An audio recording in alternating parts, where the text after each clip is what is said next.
Okay, so now that we have the video in, go ahead and open your index and index before.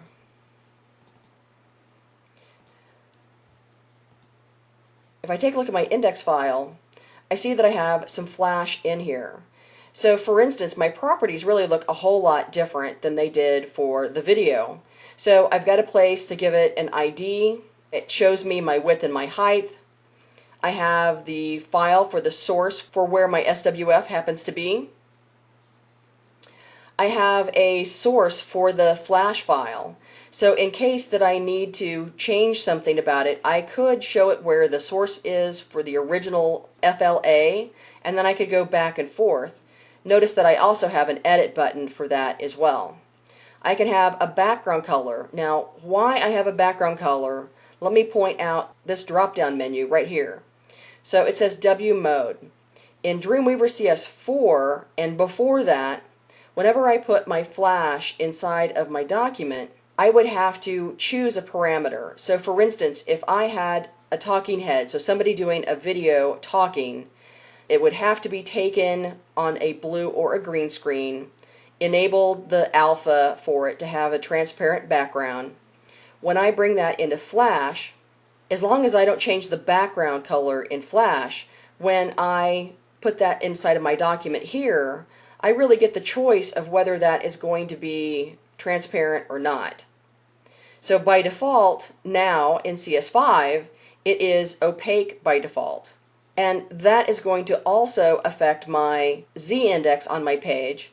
And that's also going to affect what else is on my page. Let's say if I had a CSS menu that had a drop down to it, that if I don't have at least W mode of opaque, that drop down is going to go underneath my flash file instead of over top. And if I have that video of a talking head, if I choose transparent, then I'm going to be able to see through the background, and then I could actually change my background color and have it actually change.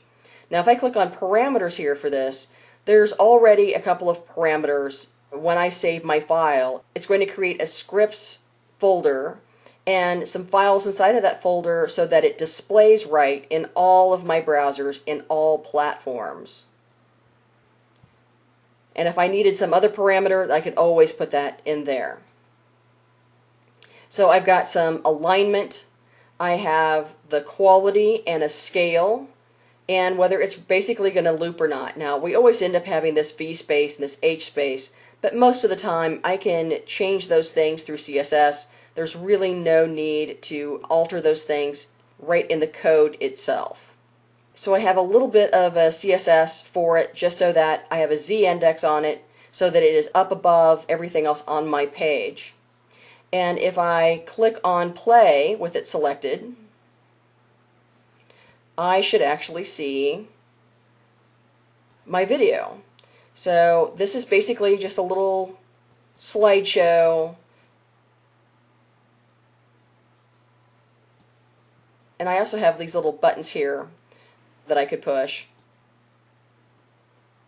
Now this was all created with a brand new program for CS5 called Flash Catalyst.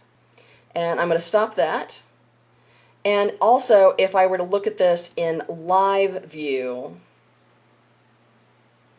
I will also always be able to see my Flash files as well.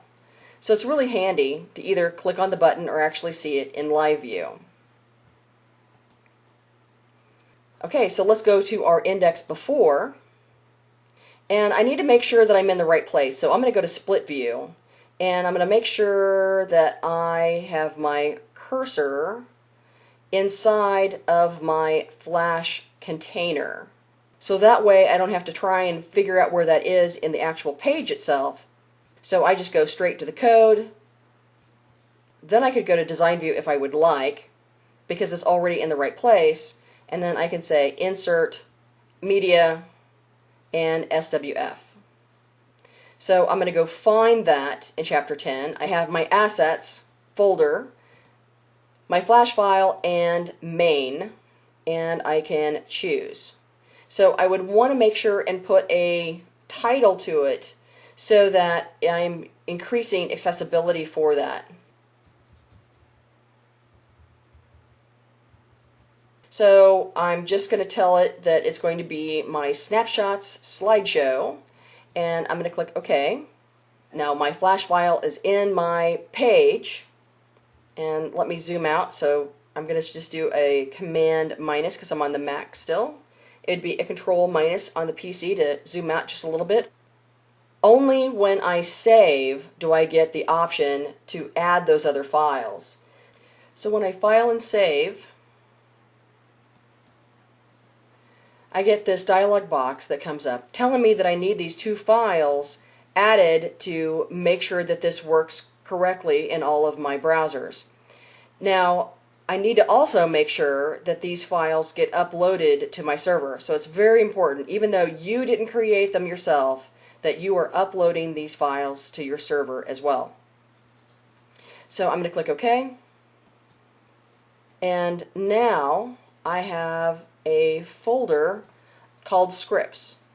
Now, if this isn't in the exact location that I want, remember that I can grab it in my files view, and I can bring it up to my assets and drop it inside of my assets, and it says all the files that are going to then need to be updated as well.